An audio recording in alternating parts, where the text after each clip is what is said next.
Hello, in this video I shall be discussing the analysis of a topic. The topic is just, affordable and inclusive energy transition pathways. Just is justiciable, affordable, inclusive energy transition pathways, transition towards sustainable forms of energy. Recently there is a meet held in Delhi, that is G20 Energy Transition Ministers meeting. So Delhi is because India is the president of G20 group of countries right now. So the summit was held in Delhi in July. They discussed about climate change in this meeting, and they also discussed about greenhouse gases, fossil fuels, and how they can shift towards clean energy. This is a very important thing. G20 countries have decided to have a collective action towards clean energy, to collaborate with one another and to coordinate with one another, and to have competition between the countries also, so that to see how well each country is doing. This is a very important point because G20 countries together are the highest emitters of greenhouse gases, they are the highest users of fossil fuels, and they are the highest, you can say, disruption to the world. So because of this, they are conducting this particular meeting and discussing how they can reduce their emissions. This is very important in the wake of the future summits that are going to come up, that is United Nations Secretary General Climate Ambition Summit that's going to take place very shortly, and COP28 Conference of Parties 28, that is United Nations Framework Convention on Climate Change. All the signatories of this framework, all of them are going to hold a party, that is Conference of Parties 28. We know about COP 28, 26, 27 and all. It's better we do some research on that. So these two future summits are going to come up. So in the wake of this event, G20 ministers meeting also was held towards climate change. Coming to some positive strides that the world at large, or G20 countries, particularly India, what we are doing well in energy terms. Coming to this, renewable energy is one good major stride that has taken a pace up in the last decade. For example, G20 countries in 2021 increased their renewable use of energy to 29%, which is a good thing. It was just 19% back in 2010, so 10% increase of usage of renewable energy happened in a decade. The next thing is India. India became the third largest producer in the last decade of renewable energy. This is a very good thing, and India also had set a target for 2030 to increase this form of energy, renewable energy, to 50%. So this is a very good, huge target. And it is a good thing that worldwide there is carbon budget shrink and renewable energy demand. So everyone is wanting to use renewable energy. For example, we want to use solar panels in our houses. So this is the latest example I can come up with. So everyone wants to shift towards renewable forms of energy because there is a huge demand. This is a good point. And carbon budget is also shrinking. This is to be calculated in terms of whole country. So all the countries' carbon budgets are shrinking. So this is a very good thing, coming to the positive strides of renewable energy and climate change. Coming to the governance structure, how has to be the policies and governance structures towards this end? This can be categorized into three action areas. One is just energy transition, justiciable energy transitions.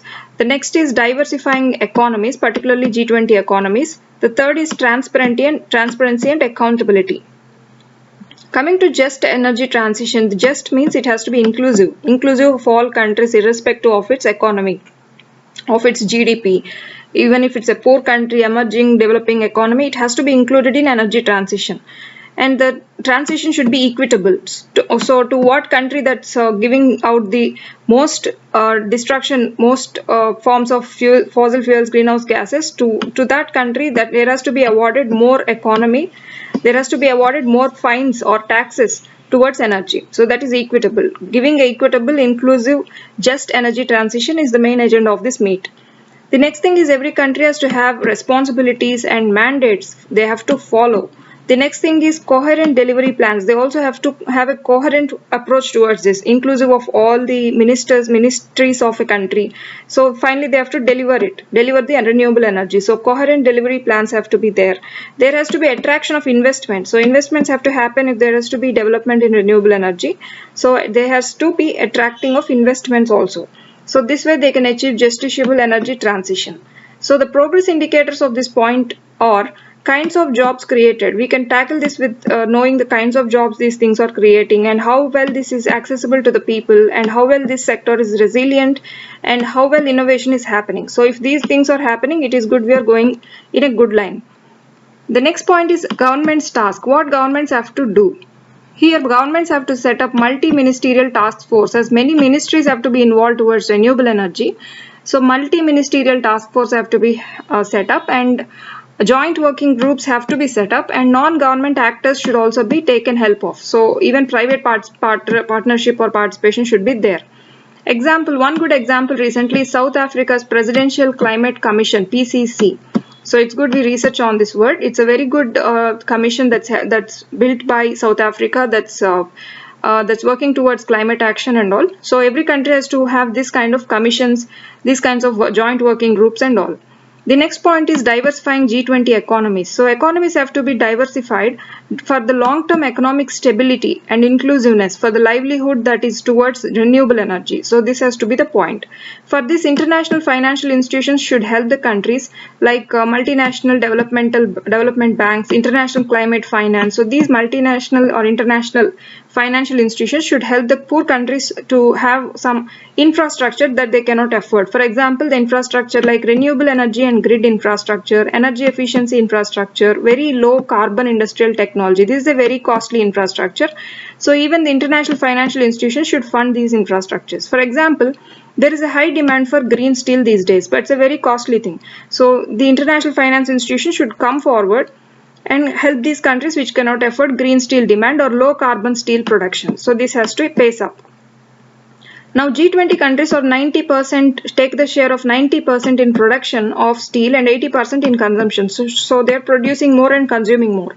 So it is good they come up with a green steel demand action or low carbon steel production action. So these things have to be taken place based on their economies. The last point is green public procurement, which is also called green public purchasing or procurement. That is eco-friendly goods, purchasing eco-friendly goods. So there is a demand for eco-friendly goods or recyclable goods by the public also. So to set up these green public procurement, to set up these plants that produce green eco-friendly goods, there has to be also investment. So all these economies should be diversified in view of giving a good economic flip towards renewable energy and the goods thereof, like green public purchasing and all. The last point is transparency and accountability. There has to be a disclosuring mechanism towards energy transition data, how well a country is doing, and is it exactly doing what all the countries are aligned with in the ministers meet. So there has to be a disclosure of these mechanisms. For example, there are already 2 mechanisms set up to disclose everything, like G20 Energy Transition and Sustainable Finance Working Group. So they have to open up the data, and Just Energy Transition Partnerships, they are also open, like they're called JETPs. They're also open towards accountability. And there has to be an open information from all the countries that are using more fossil fuels, that are or they aligned towards climate goals, what they are being promising in COP20 summit or UNSG climate ambition summits and all summits, or they aligning towards these national international climate goals or not. One has to know. The world has to know. So that information has to be disclosed from the countries, and what are their plans towards oil, gas and coal production. So what are their plans? Are they towards fossil fuels? Are they using renewable energy about this production and all? They have to open up their information to the world. So this is how they can be transparent and accountable towards climate change. So finally, this is the outcome document of July G20 Energy Transition Ministers Meet. So the document gives a pathway for just energy transition, affordable energy transition, inclusive energy transition. So the way forward can be decarbonizing the sector. So all the sectors have to be free of using fossil fuels. More carbon has to be coming down. So that is decarbonizing each sector, mainly the steel sector and cement sector. They are hard to be abated sectors of carbon, but they have to also be getting the renewable energy in some way or the other. So this has to be the main target. And there has to be net zero emissions. Without net zero emissions, all this would not be able to be happening. So net zero ambitions should also be reached by every country. And there has to be no more devastation like what we are seeing these days because of the harsh things of climate. All of this is happening because of greenhouse gases, fossil fuels and everything. So no more devastation should be taking place in our planet because of climate change. So this is the analysis about this G20 Energy Transition Ministers Meet that was held in Delhi recently. Just affordable and inclusive energy transition pathways is its main agenda or the outcome document. So this is the analysis about the topic, and thank you.